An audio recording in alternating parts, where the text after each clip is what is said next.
Para mí es un honor y un orgullo acompañarlos el día de hoy. Bienvenidos a todos y a todas. Espero que, digamos que durante toda esta tarde podamos tener un rato ameno donde podamos proyectar nuestro envejecimiento y nuestra vejez, tratando de romper un poquito aquellos imaginarios que no permiten, digamos, avanzar en los procesos de desarrollo humano y que a veces nosotros mismos o la sociedad se encargan de romper precisamente esos sueños y esas proyecciones que tenemos a futuro. La edad dorada de la vida, la tercera edad, los años dorados, bueno, como le queramos decir a la vejez, que es como la última etapa del curso vital de la vida, digamos, nos convoca el día de hoy porque hay un grupo aquí que está empezando a hacerse notar desde las letras, ¿sí? Desde las artes escritas, y donde está teniendo voz y voto no solo aquí en Bogotá, sino que pues la idea es darlo a conocer a nivel nacional.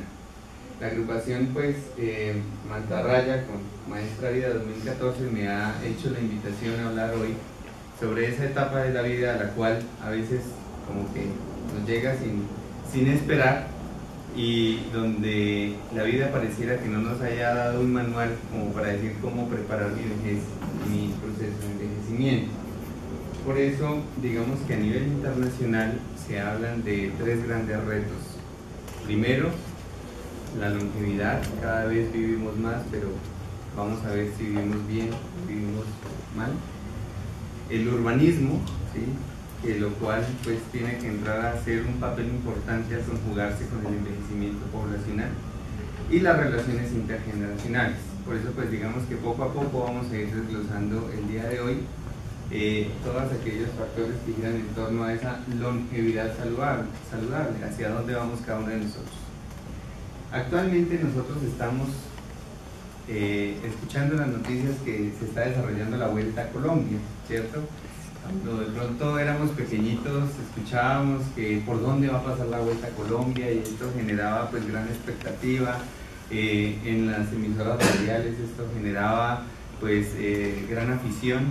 Si quieres, vamos pasando y vemos aquí cómo, digamos, al principio veíamos esos pobres ciclistas en unas trochas, luego pues ya con más patrocinio tenemos como la gloria del ciclismo colombiano en la Vuelta a Colombia con el equipo Café de Colombia, donde estaba Lucho Herrera, Fabio Parra, y estaba Rafael Antonio Niño, director, para los que más o menos se acuerdan, ¿cierto? Y vemos esa gran afición que se movía alrededor de la Vuelta a Colombia, y vemos ahorita actualmente, es una foto del día de ayer, ¿sí? Donde pues digamos las bicicletas han cambiado, las vías han cambiado, los patrocinadores también han cambiado, pero la afición también ha cambiado. Entonces vemos las calles vacías, ¿cierto? Y como que esto ha hecho unas transformaciones sociales, culturales frente a un deporte que era insignia nacional. ¿Por qué traigo a colación esto? Porque lógicamente nosotros somos productos de nuestra historia y de nuestro tiempo, ¿sí? Las personas mayores que hoy nos acompañan son producto de su tiempo, y nosotros seremos producto del tiempo actual. Y tal cual, ¿sí? En la medida en que se proyecta la vida, nosotros somos personas cambiantes en contextos cada vez más cambiantes. Por eso no podemos hablar de las personas mayores como un grupo homogéneo, ¿sí? Como las personas mayores todas son iguales, sino que todas respondemos a todas esas influencias de las condiciones históricas, culturales, de las mismas expectativas sociales y los acontecimientos únicos en la vida de cada persona. Esto genera un gran reto. ¿Por qué? Porque se dice que para el 2025, pues no sabemos si sigue la Vuelta a Colombia, pero sí sabemos que la esperanza de vida de los mayores de 80 años colombianos va a ser de 9.5 años según las proyecciones del DANE. Es decir, cuando a veces pensábamos en la vejez, pensábamos en una etapa cortica de la vida, ¿sí? Esa etapa cortica cada vez se ha ido alargando, pero no nos hemos ido preparando para ese alargamiento.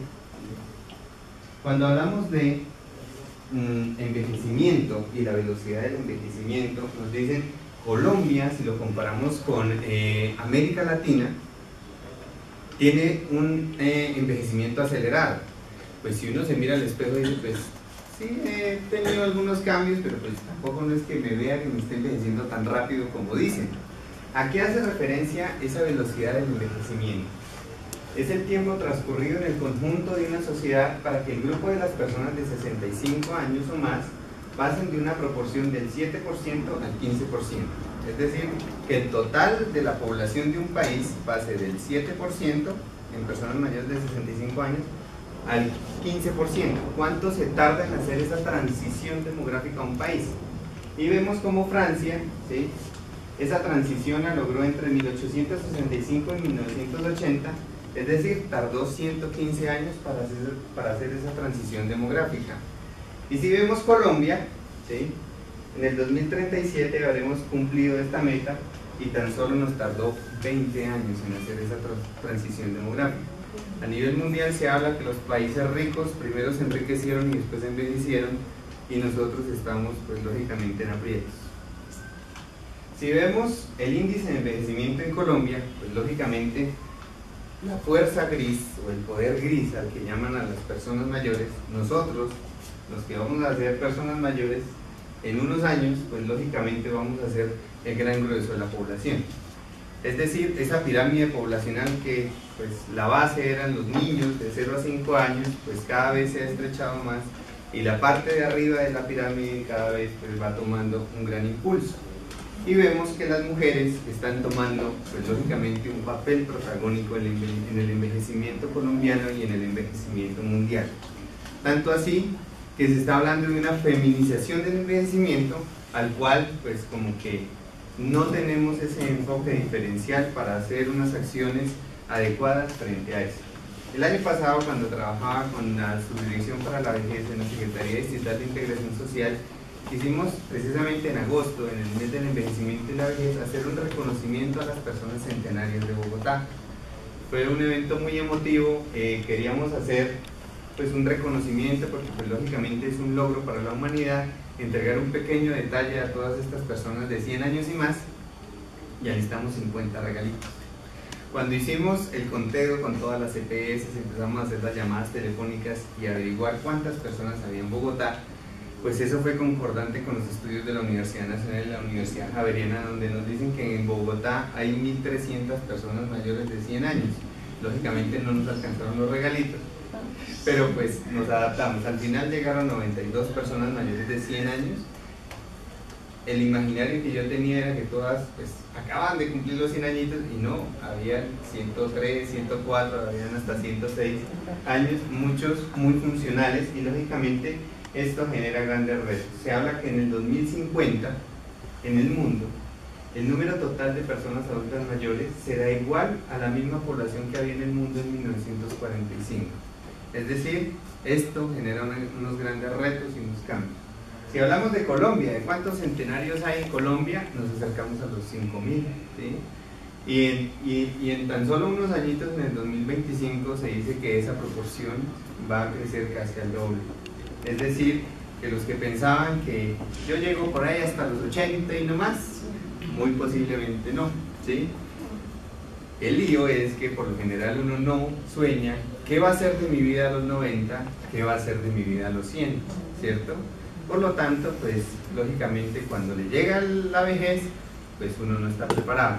Cuando yo le pregunto a mis pacientes, bueno, ¿y usted cómo se dio cuenta que ya era viejo? ¿O cómo se dio cuenta que usted era de la tercera edad o de la edad dorada? Dicen, pues doctor, la verdad yo nunca me di cuenta. Fue cuando estaba en el banco y me dijeron, ay señor, mire, la tercera edad ¿sí?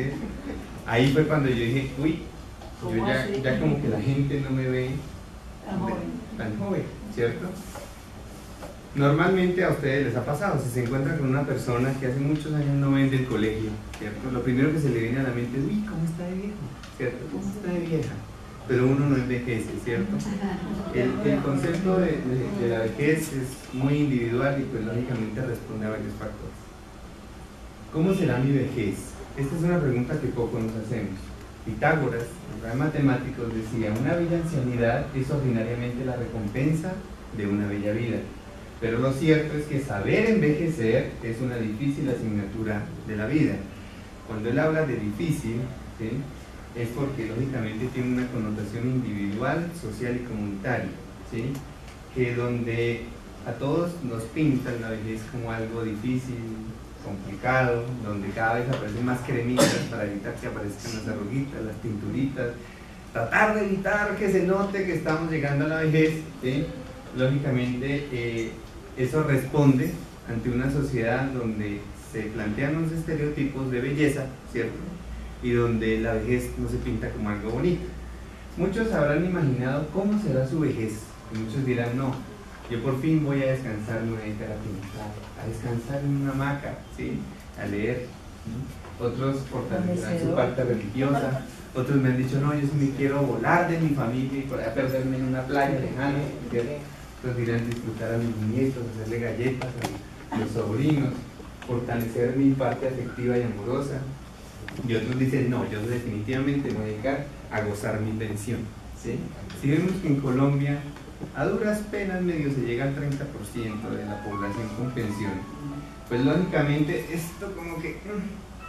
Y si de ese 30% de población colombiana que tiene pensión, vemos verdaderamente cuántos disfrutan, así como disfrutan su pensión y dicen, yo utilizo mi pensión para darme gusto en la vida, pues lógicamente los que disfrutan esa pensión son tan solo entre el 13 al 5%. El resto utilizan su pensión pues, para mantener a su familia, para sobrevivir y para pagar deudas. Entonces esto de la pensión es bien complejo. En la revista Semana del año pasado hicieron una pregunta a los niños, ¿sí? Los niños son el reflejo de lo que nosotros transmitimos. Y le preguntaron a los niños sobre, defina quién es Dios, ¿sí?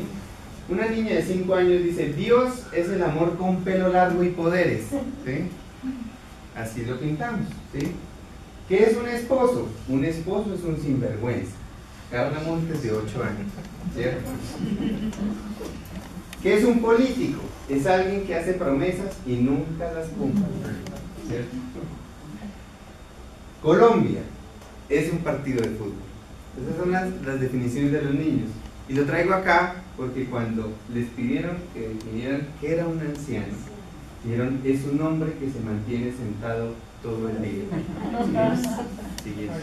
Esto pues lógicamente nos hace reflexionar sobre aquellos estereotipos e imaginarios que tenemos frente a la vejez, los cuales no nos dejan tener ideas innovadoras frente a lo que verdaderamente queremos impactar.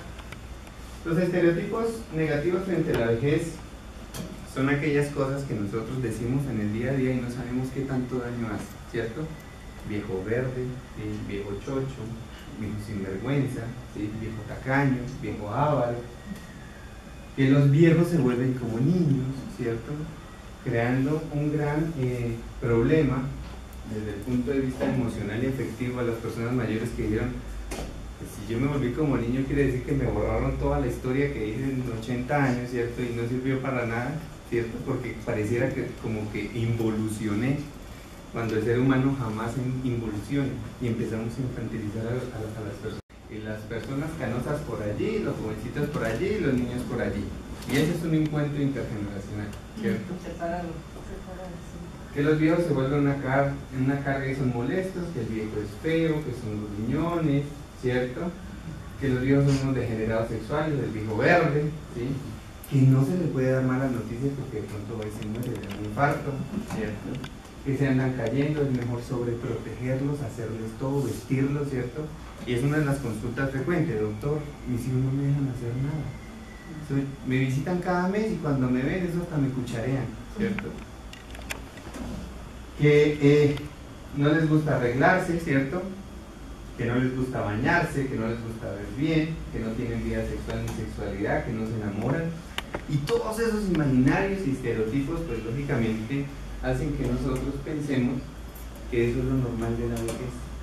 Cuando nosotros pensamos que eso es lo normal de la vejez, pues no dejamos precisamente que la persona mayor, que antiguamente, como hablábamos al principio, tenía un espacio pequeñito de vida y ahorita eso se convierte en un espacio grande de vida, tenga posibilidad de soñar, de desarrollarse como persona, de poder ser una parte importante en la vida social y económica de un país.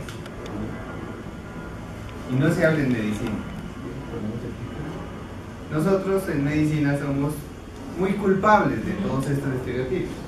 Cuando llega el paciente, dice el médico le dice: el dolor de su pierna derecha se produce por su avanzada edad, ¿cierto?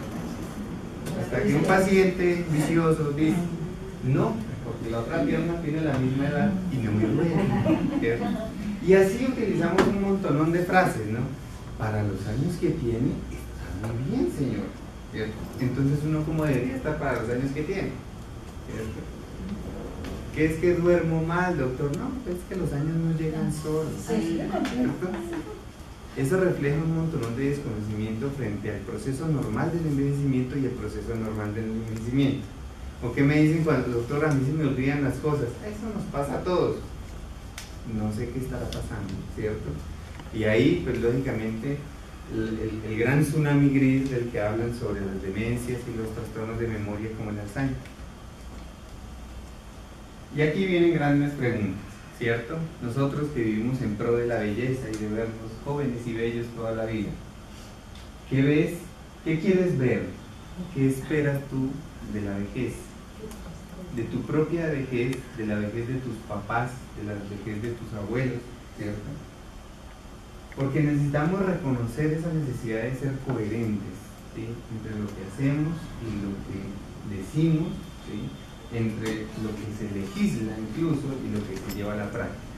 Es decir, que cuando hablamos de política nacional de envejecimiento y vejez, no es una política para los de cabello gris, sino es una política que tiene que ir articulada con la política de infancia, con la política de familia, que tiene que ser políticas dialogadas, porque estamos en un curso de vida que tiene que, pues lógicamente, proyectarse de una forma intergeneracional.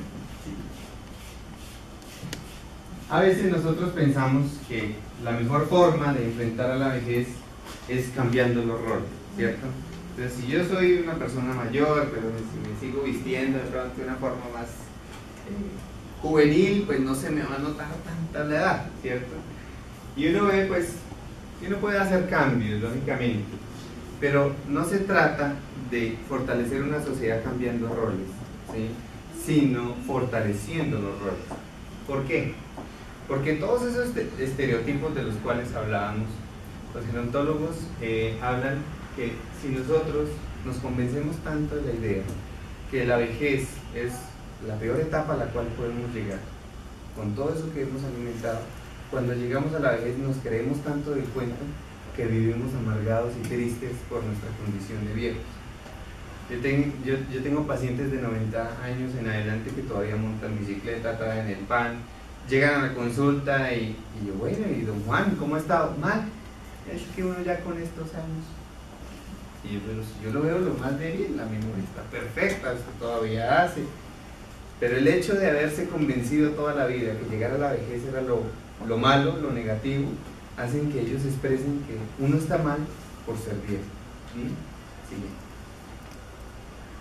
Y aquí viene una gran invitación, la gran invitación a la dignidad. Ese buscar la dignidad como un reconocimiento de las personas, como ser capaces de pronunciarse, de participar en la sociedad como aportantes y beneficiarios del desarrollo sin discriminación alguna. Es decir, esto no debe ser lo exótico, esto debe ser lo normal, ¿sí? Un ejemplo de vida, la señora de 103 años que se va a estudiar, ¿sí? Los que desarrollan sus actividades culturales y transmiten esa memoria histórica. Aquí vemos a dos amigas jugando Wii, ¿sí? Haciendo cursos de computación, participando en olimpiadas de natación, desarrollando su sexualidad, su amor. Esto debe ser lo normal, no lo exótico y lo anormal. ¿Por qué? ¿Por qué no? ¿Por qué seguimos pensando que es ridículo pensar, ¿sí? Que uno en la vejez no puede, que uno en la vejez, qué oso, ¿cierto? ¿Qué dirán? ¿Cierto? Y vemos esta pareja feliz, ¿sí? Casándose después de los 90 años, ¿cierto? Donde uno puede gozar otra luna de miel, ¿cierto? Ahí los vemos en la luna de miel, ¿cierto? Y podemos pensar, ¿sí? Que uno de los grandes problemas que acarrea a nivel mundial la vejez es la soledad, ¿sí? Digamos, yo trabajaba en muchos hogares geriátricos, en centros de protección social grandísimos del estado, donde habían más de 200 personas mayores institucionalizadas en toda la periferia de Bogotá durante muchos años. De hecho, dormía allá pues, para ver la dinámica de estas personas mayores, conocerlas de cerca. Y ellos me decían: doctor, uno puede llegar pobre a la vejez, enfermo, pero no vaya a llegar solo, ¿sí? Y cuando uno ve estas imágenes, uno piensa que cuando uno no está solo, no le duelen las articulaciones, ¿cierto? Duerme mejor. Y espiritualmente tiene un apoyo también para crecer en la vejez. A veces nosotros seguimos empeñados, ¿sí?, en buscar esa eterna juventud, y se han hecho estudios en ratones. Y decimos: bueno, vamos a poner a unos ratoncitos en estrés y mirar a ver verdaderamente qué factores ayudan a que estos nunca envejezcan y los otros se retarde más el proceso de envejecimiento. Se cogieron varios ratoncitos y se les hizo restricción calórica, entonces nada de dulce, mucho ejercicio, ¿cierto?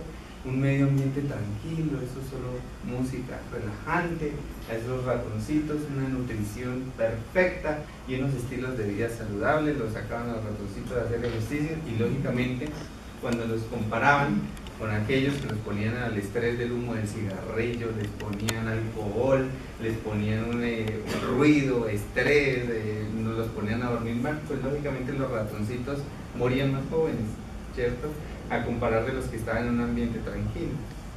Lo que decían los investigadores, que fue lo gracioso, es que al final de la vida uno veía que los ratoncitos que estaban expuestos a tanto estrés, al parecer morían más felices que los que estaban tan tranquilitos y tan cuidados, ¿cierto?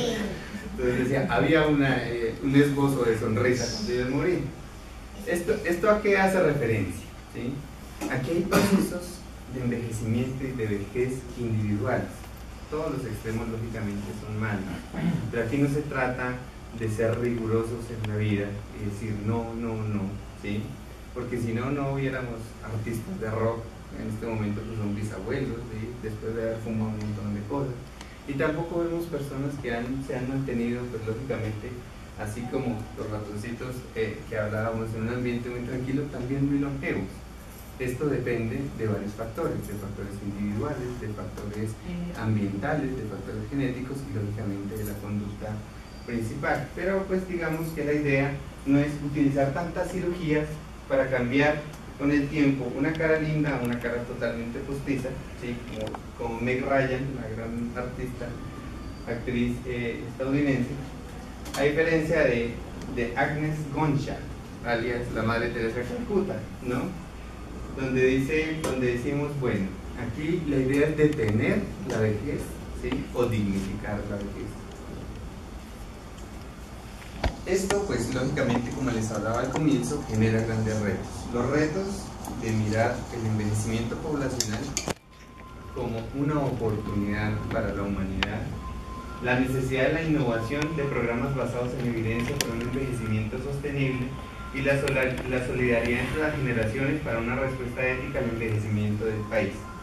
Con el Instituto Distrital de Recreación y Deporte, el IDRD, se hacen la maratón de la tercera edad, la maratón aeróbica para la vejez. Yo he ido a participar un par de veces y uno la pasa súper bien. Yo me he bailado como unas 400, ¿sí? La última vez fueron 2.800 personas mayores a bailar, ¿sí?, a bailar toda una mañana, y lógicamente con esa alegría y llevan a los nietos y me dicen, bueno, estos espacios deberían como que repetirse más seguido, ¿cierto?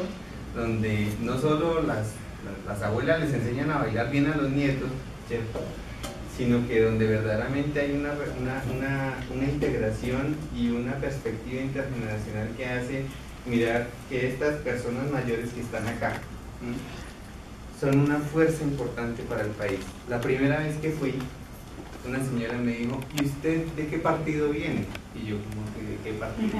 Me dice, aquí donde los ve. Las personas mayores en el país somos las que colocamos los presidentes, los alcaldes, los demás, porque nosotros somos los que votamos, ¿cierto?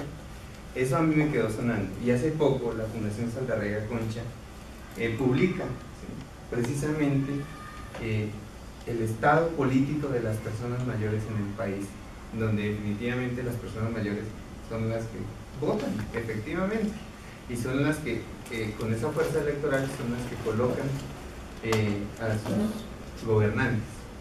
Esto, pues lógicamente, me hizo pensar en qué pasaba en Latinoamérica y qué pasó en Perú hace poco con Ollanta Humala. Las personas mayores se unieron, la sociedad civil, y le dijo al presidente: nosotros hemos trabajado toda la vida, pero no todos hemos cotizado, no todos tenemos pensión. Nosotros quisiéramos que todas las personas mayores tuvieran una pensión universal, una pensión subsidiada, ¿sí?, para erradicar la pobreza, para envejecer con dignidad. Entonces cuente con nuestro voto, pero pues lo filmamos en televisión, que usted nos promete que lo primero que va a hacer apenas quede, ¿sí?, es que va a haber pensión universal en el Perú. Y así fue, y eso fue con toda la parte legal, con el notario. Quedó Ollanta Humala con la votación de las personas mayores y allá tienen pensión universal. Es una forma de ver cómo las personas, cuando verdaderamente se convierten en una fuerza para el país, ¿sí?, donde las personas unidas, ¿sí?, por un bien común, logran cosas muy importantes. Ahora, uno piensa, ¿cuál es el truco de envejecer? ¿Cuál es el truco de una buena vejez? Muchos dicen: ay no, pues el truco de la buena vejez es ojalá yo llegar sin enfermedades, ¿sí? Pero yo siempre les digo, a veces uno no hereda ni carros, ni edificios, ni locales, sino hereda la hipertensión de la mamá, la artritis del papá, el infarto de la abuela, ¿cierto? Y son cosas que a veces uno no puede escapar porque hay un componente genético.